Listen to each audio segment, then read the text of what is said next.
Here's another one of our resources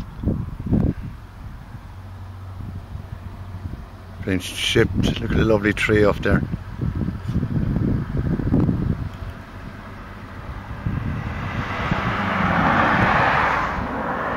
Wildlife being interfered with.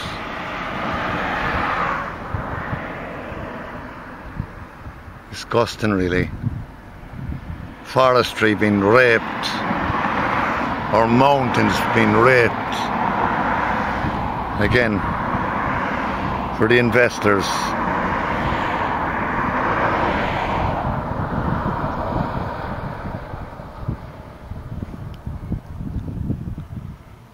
There's two of them within a 2-mile radius of this area.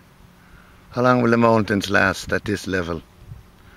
We then have to borrow off EU for money to do our roads up around the country. Who's joking who again? Another one of our natural resources. And not one bit of respect for wildlife. None whatsoever. Disgraceful carry on again. Robbing our mountains even. So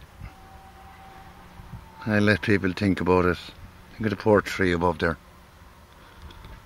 Look at crying out to be left there. And the ones behind it, a forest behind it.